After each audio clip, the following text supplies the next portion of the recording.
Ce matin, j'ai annoncé la suspension de la mise en œuvre de cette écotaxe parce que les conditions dans lesquelles elle avait été préparée conduisaient à l'incompréhension. Matignon sous pression. Un Premier ministre plie devant la fronde venue de Bretagne. À quelques mois des élections municipales, l'écotaxe est suspendue. Des bonnets rouges par centaines expriment leur ras-le-bol fiscal. Leur mot d'ordre, non à l'écotaxe. Leur cible, des portiques. Les portiques de la colère, chargés de comptabiliser le passage des camions. Depuis quelques mois, ils poussent comme des champignons partout sur le territoire français. Ma responsabilité, ce n'est pas d'être obstiné, de dire on va passer en force. Le courage, ce n'est pas ça. Le courage, c'est d'écouter, de dialoguer, de recréer les conditions de la confiance. D'où vient l'écotaxe? Une éco-redevance née sous la présidence de Nicolas Sarkozy. C'est l'engagement 45 du Grenelle de l'environnement. À l'époque, la France doit se conformer au protocole de Kyoto, réduire ses gaz à effet de serre. L'écotaxe servira à financer des modes de transport plus écologiques, comme le tramway ou le ferroutage. C'est la révolution écologique dont tout pays occidental a besoin. C'est obligatoire. Non seulement on n'a pas le choix, mais ça va être du bonheur. Octobre 2007, c'est Jean-Louis Borloo qui acte le principe d'une taxe kilométrique sur les poids lourds français et étrangers qui circulent en dehors des autoroutes. L'écotaxe, ou le principe du pollueur-payeur, pousser les camions vers les autoroutes pour alléger le trafic sur les nationales. Octobre 2008, cette écotaxe est votée à la quasi-unanimité. Pour l'appliquer, un PPP est étudié. Entendez un partenariat public-privé. Un appel d'offres est lancé. Janvier 2011, le gouvernement Fillon choisit Autostrade per Italia, un groupe italien qui crée une filiale Ecomove pour collecter la taxe. Fallait-il signer ce contrat avec Ecomove?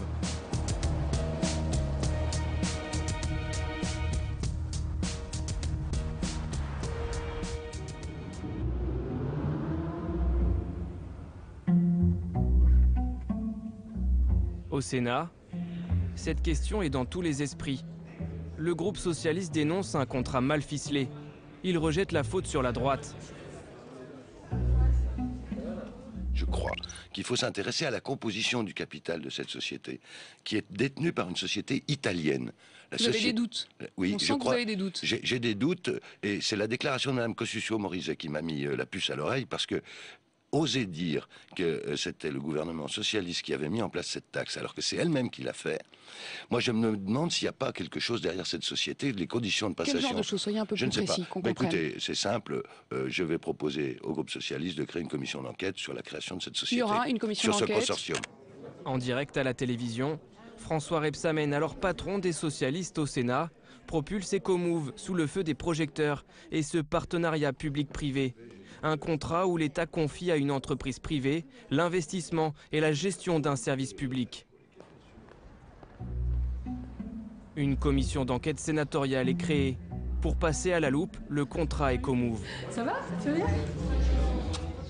La socialiste Virginie Claes est nommée rapporteure. Parité politique oblige. Marie-Hélène Desego, UMP, sera présidente. Un duo d'investigatrices se forme. D'abord, il fallait savoir si véritablement on avait eu raison de passer ce dossier par un PPP, par un partenariat public-privé. Le périmètre aussi de ce contrat devait être interrogé. La procédure de dévolution et le choix de la société prestataire également, les conditions de ce choix de cette dévolution de contrat. Et enfin, il fallait savoir si ça n'était pas trop cher, si la rémunération de ce prestataire n'était pas complètement démesurée.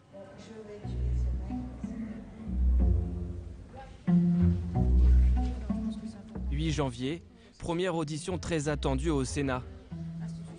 Les représentants d'Ecomove sont convoqués et ils font plutôt profil bas. La commission veut que l'entreprise s'explique. Ecomove, une société française de droit privé, montée par un géant de l'autoroute italien, Autostrade per Italia. Pour remporter cet appel d'offres, Ecomove a développé une solution unique, innovante. Elle est basée sur une technologie de localisation satellitaire qui détecte les franchissements par les poids lourds de points de tarification. J'ai entendu tout à l'heure que vous étiez l'offre la moins coûteuse. C'est un élément que vous avez porté à la connaissance de la commission d'enquête. Est-ce qu'on peut situer justement ce qui fait que vous êtes moins coûteux que les autres? Pour aller dans le détail des coûts et du montage du financement, qui est une question que vous avez posée, nous souhaitons le faire dans des conditions ultérieures, puisque nous considérons que ce sont des aspects qui sont couverts par le secret des affaires. Le montant total des investissements... Secret technique, secret commercial. Ce marché français attribué à une société étrangère fait polémique et interroge. Je vous avais dit ma frustration parce que vous sortez d'un dialogue compétitif, vous avez gagné, et j'ai le sentiment que vous n'arrivez pas à nous dire en 5 ou 10 phrases qu'est-ce qui fait que votre système est bon, qu'est-ce qui fait qu'il fallait le mettre en place, et qu'est-ce qui fait que vous étiez au point. Il y avait donc un premier jalon contractuel qui était le mois de juillet 2013. Le sénateur n'aura pas sa réponse. Cette audition laisse un goût amer aux enquêteurs. Les zones d'ombre persistent. Je suis restée surprise du nombre de données couvertes par ce secret commercial, puisque l'objectif d'un PPP est quand même d'optimiser les finances publiques et que là, en l'occurrence, le citoyen français moyen n'a aucun moyen, mais absolument aucun moyen de contrôler justement si ce contrat a ou n'a pas optimisé l'argent et le fonctionnement des finances publiques. L'écotaxe, ce devait être 1,2 milliard d'euros dans les caisses de l'État chaque année. Et c'est aussi un contrat rentable pour l'entreprise Ecomove. 230 millions d'euros par an pendant 13 ans. Une société privée qui collecte une redevance publique, c'est une première en France. À la sortie, le président d'Ecomove fuit les journalistes. Messieurs, votre sentiment après cette première audition? Merci. Merci beaucoup. C'est au président que vous posez la question. On n'arrête pas une machine en cours de route alors qu'il y a des incidences qui sont considérables, bien sûr, pour l'État, puisque ça permettait de financer des routes pour la société. Ils ont un contrat, et un contrat, normalement, ça s'honore. Donc là, il n'est pas honoré. Donc quelles sont les conséquences pour l'État? Il y aura forcément un coût énorme. Puis pour les collectivités qui attendaient une recette qui n'était pas négligeable dans des conditions économiques difficiles. La suspension de l'écotaxe va coûter à l'État et aux collectivités locales 100 000 € par heure de manque à gagner.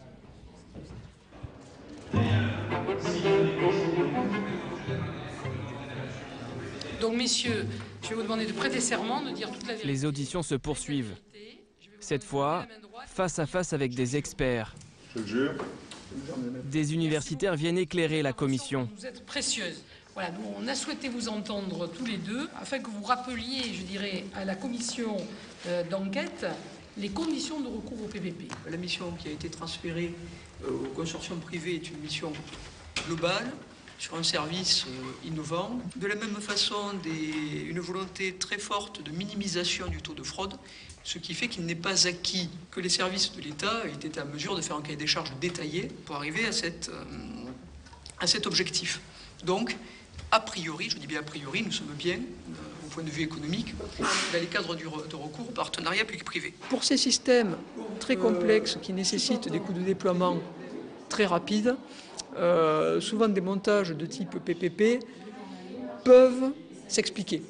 Je ne dis pas que c'était le meilleur choix dans le cas d'espèce, mais le fait de recourir à un PPP n'est pas un choix qui, a priori, est irrationnel. Sur l'aspect choix... Mais vis-à-vis du droit, se pose une autre question. L'État peut-il déléguer la collecte d'une taxe à un privé? Qu'est-ce qui justifie que le recouvrement ne soit pas intégré? On aurait même pu envisager un contrat de partenariat, au passage, tel quel, où le contrat était d'une durée identique, mais où le partenaire était simplement chargé de l'entretien du système. On peut se poser aussi la question de savoir si le partenaire pouvait se voir confier la mission du recouvrement. On est un certain nombre d'auteurs, je ne suis pas le seul, à considérer qu'un contrat de partenariat ne peut pas confier une mission de service public. Bon, est-ce qu'il y a d'autres questions, mes chers collègues? Madame le rapporteur. Oui, aujourd'hui on a eu des réponses à nos questions. C'est la première audition où on a des réponses à toutes nos questions. Donc merci infiniment. En tout cas, messieurs, vraiment merci beaucoup de votre venue, de votre prestation.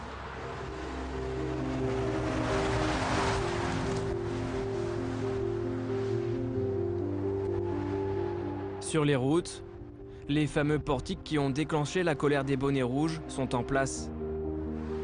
Prêts à mesurer le parcours des poids lourds sur une couverture de 10 000 km de nationale, 5 000 de routes locales. C'est un PPP technologique extrêmement poussé, avec donc des incidences satellitaires. Ça fait rêver, c'est incontestable. Il est le seul en Europe qui est interopérable, donc il a beaucoup de qualités et les gens se sont fait plaisir. Un système innovant, complexe à mettre en place. 173 portiques sur le territoire français. Des équipements GPS embarqués dans les camions. Peut-être un rêve d'ingénieur. Je vais dire les choses, le meilleur système au monde de collecte d'une taxe de ce genre. Or, il y a toutes sortes de possibilités qui ont été écartées parce qu'on voulait bien faire. Donc je ne mets personne en cause en disant cela. Alors peut-être que le souci de faire des économies a été un peu occulté, parce que de toute façon, ça rapportait de l'argent. Donc c'est vrai qu'on aurait pu faire moins cher, mais on ne l'a pas fait parce qu'on savait que de toute façon, ça ne pénalisait pas les finances puisque ça rapportait de l'argent.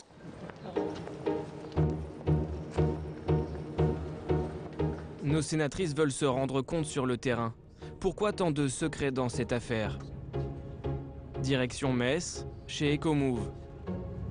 Se déplacer aujourd'hui au centre d'exploitation de l'écotaxe à Metz, qui était prévu dans le contrat de partenariat, c'est un enjeu essentiel.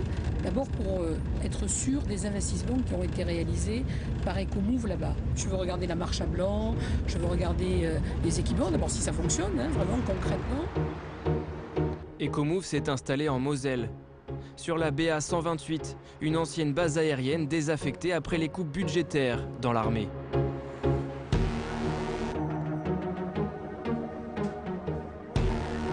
Monsieur le Président, bonjour. Monsieur le Président, bonjour. Je suis ravi de venir jusqu'à vous. La société veut faire bonne figure. Inspection des locaux et même test du matériel devant la délégation sénatoriale. Parce que l'équipement embarqué, il n'y a pas des travaux pour l'installer dans le véhicule. Voilà, c'est ça. Ouais. On peut le brancher après l'allume-cigare. C'est-à-dire que sitôt que vous l'avez branché électriquement, et la seule manipulation qu'il y a à faire, c'est déclarer le nom des cieux.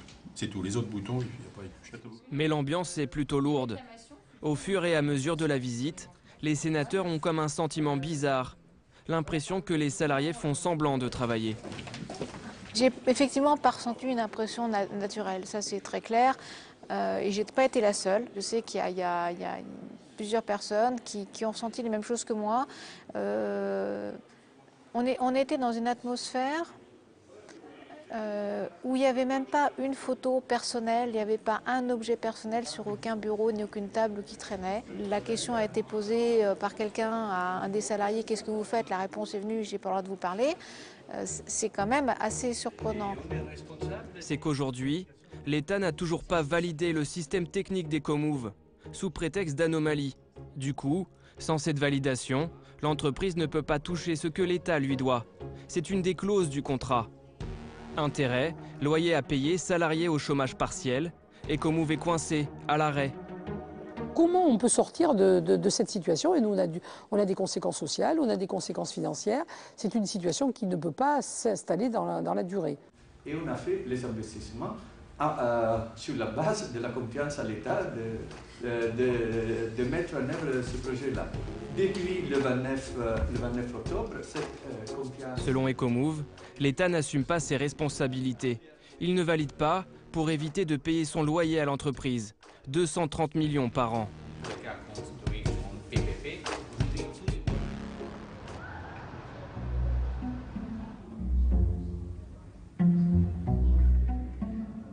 Retour au Sénat, avec une audition que Marie-Hélène Deségaux attend de pied ferme. Celle d'un haut fonctionnaire, Michel Hersemule. C'est le spécialiste des partenariats publics-privés pour l'État. Mais d'emblée dans la salle, ce contrat Ecomove provoque des trous de mémoire. Informé de la commission, je suis assez peu intervenu pour ce contrat puisque je n'ai pris mon poste qu'en janvier 2011. qui est l'époque à laquelle le candidat pressenti a été désigné. Je n'ai donc pas pu assister du tout aux phases antérieures. Et que face aux questions, l'expert esquive. Maîtrise pas au mieux. J'imagine que vous avez pris connaissance de l'étude préalable, celle dans laquelle, si j'ai bien compris, je ne l'ai pas moi, il est indiqué pour quelles raisons la procédure de PPP ou de contrat de partenariat a été choisie. Le contrat de partenariat public-privé, vous l'avez dit, répété plusieurs fois, c'est pour permettre un investissement à l'État dans des conditions très particulières. Mais à votre sens, est-il logique et bénéfique pour l'État que d'y rajouter l'affermage d'une taxe?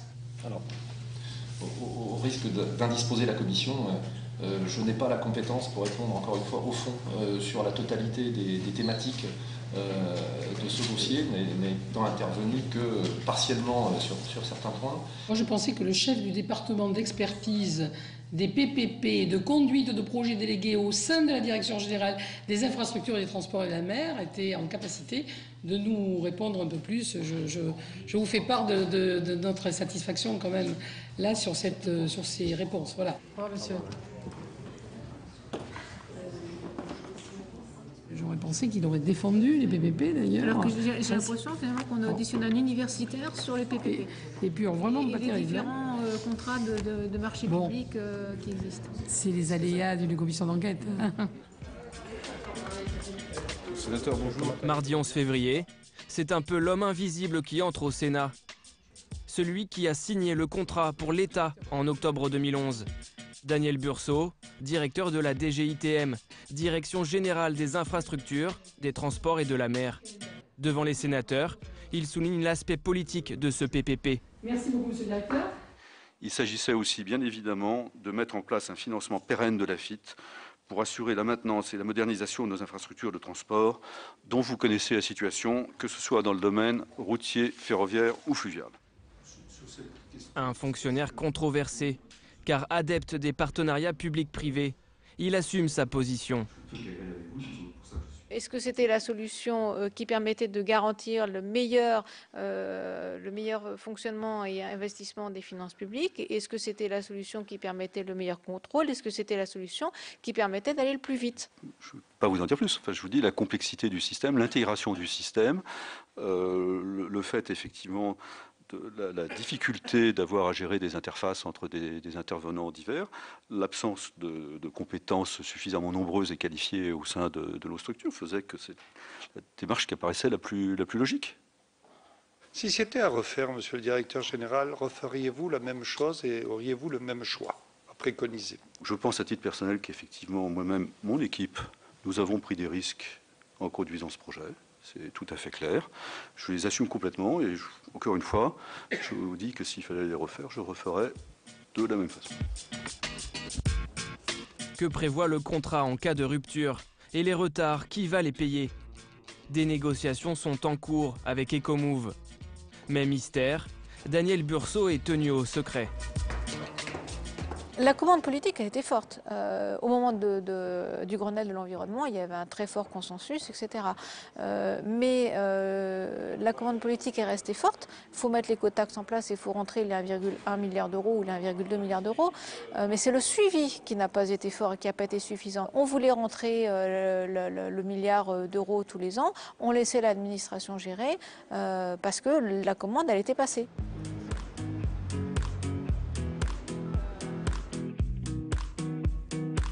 Berlin, capitale de l'écotaxe en Europe. Nos voisins allemands ont depuis 2005 la LKW Maut. Alors présidente et rapporteur sont venus scruter cette expérience européenne. Ici, c'est l'entreprise privée Toll Collect qui est à la manœuvre. C'est le seul système vraiment qui marche et qui marche bien et depuis longtemps, depuis 2005. Donc ça valait la peine quand même de voir ici un système qui rapporte beaucoup d'argent, qui est bien accepté par la population, par les transporteurs, donc qui ne fait pas de difficultés et qui techniquement marche. En 2013, l'État allemand a récolté plus de 4 milliards d'euros. 13% du total a été reversé à la société de collecte. En France, la rémunération prévue d'Ecomove est supérieure, 20% du total de la taxe. Et en plus, c'est un PPP, je crois qu'il faut rajouter aussi.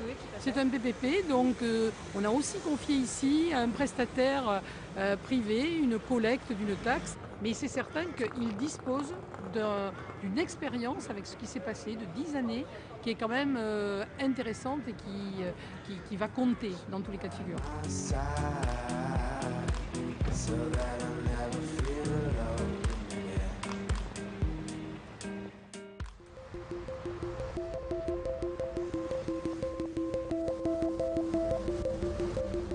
De l'autre côté de la frontière, depuis 2005, les Alsaciens observent l'Allemagne. Certains redoutaient que les camions étrangers ne roulent en France pour éviter la taxe allemande. Mais depuis leur cabine, pour les transporteurs du coin, ça n'a pas été le cas. Les Bretons, dans la montée de colère, ont bien compris que c'était une taxe totalement injuste, un impôt totalement injuste, puisqu'il est discriminant, encore une fois, pour le territoire local. Quand on regarde les chiffres, je répète, 80% de la marchandise, c'est du périmètre. Ça va du marchand de briques, du fabricant de briques de proximité, pour construire votre maison. Donc c'est que de l'inter, c'est le sable qu'on ramène de la gravière pour aller sur les routes. C'est le pétrole qui va de la raffinerie ou du port au pétrole de Strasbourg pour aller dans les stations-service de proximité. On arrive sur le portique EcoMove. Ce portique, comment vous le vivez au quotidien?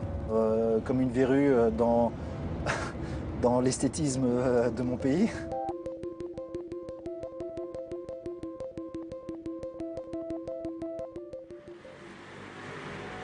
2 avril 2014. Remaniement gouvernemental qui change la donne. Manuel Valls remplace Jean-Marc Ayrault. Coup de tonnerre post-municipal. Madame Ségolène Royal, ministre de l'écologie, du développement durable et de l'énergie. Ségolène Royal n'attendra pas 24 heures pour faire polémique. Elle veut une remise à plat de l'écotaxe et propose de faire payer uniquement les camions étrangers, même si elle va à l'encontre de la réglementation européenne. Très vite, la commission d'enquête l'auditionne. Je réserve aux sénateurs la primeur de mes déclarations. Le trublion royal agite la commission et s'explique sur ses déclarations. En quoi consiste la remise à plat? Y a-t-il un délai?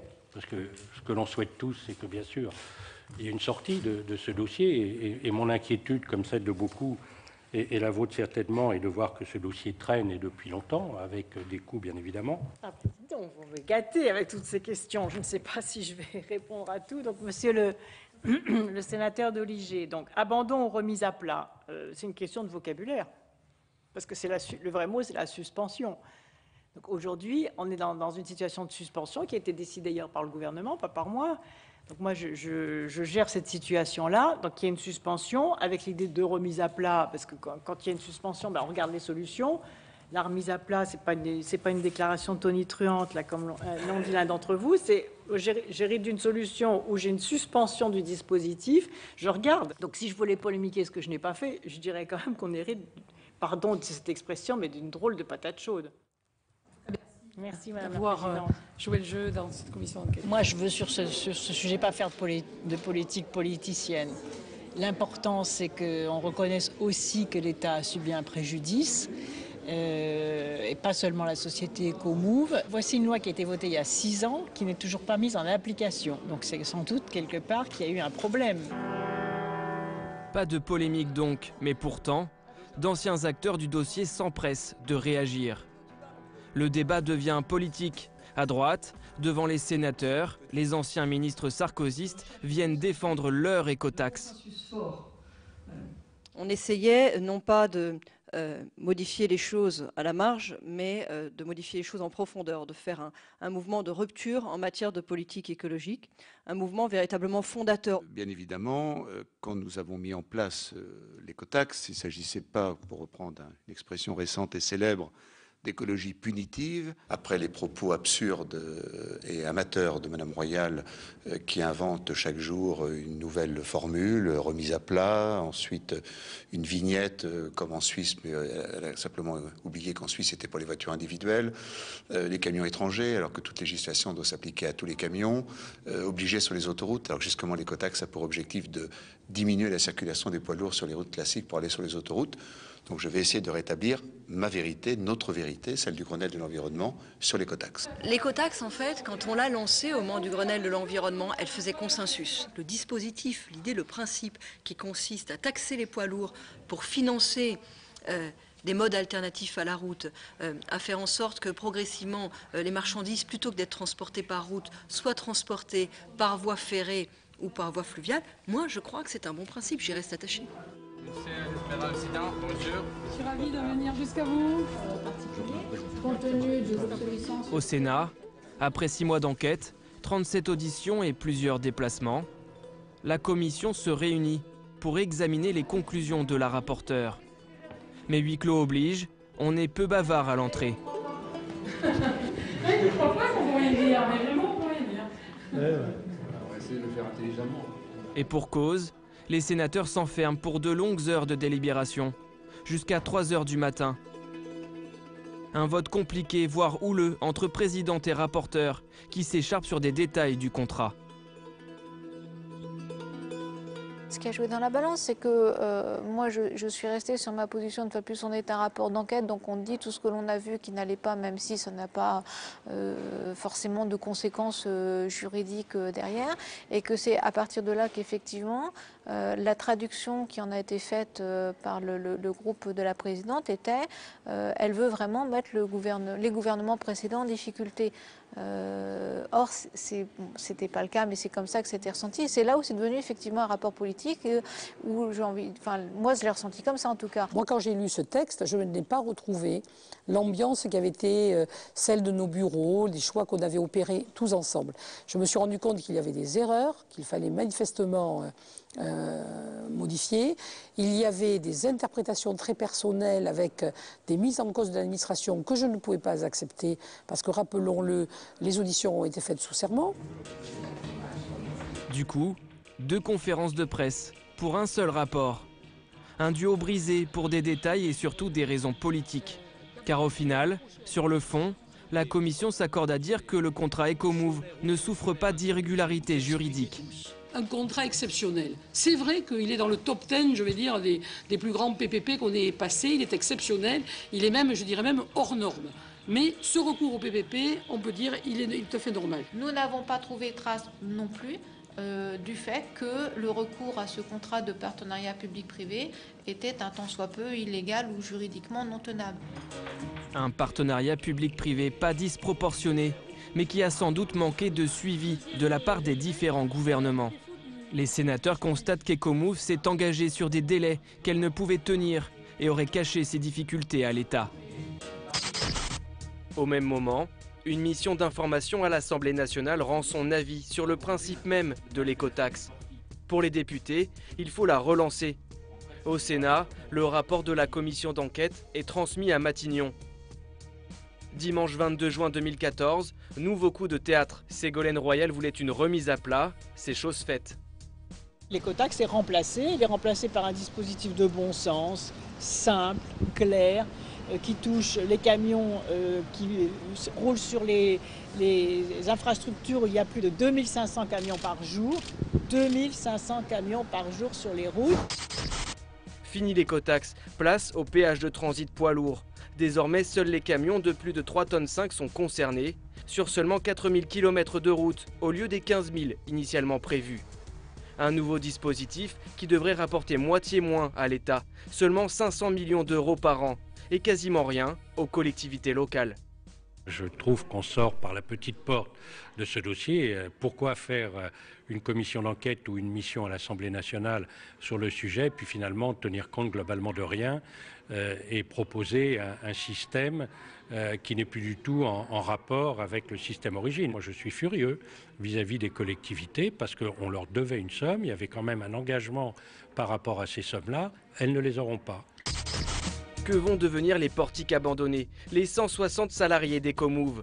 Un accord a été signé entre l'État et l'entreprise pour mettre fin au conflit.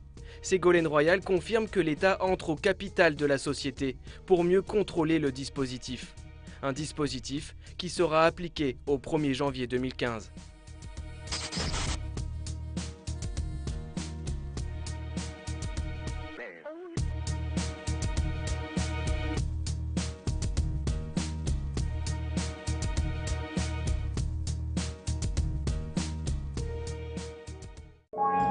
C'est un territoire qui fait souvent la une de l'actualité pour ses affrontements entre bandes rivales.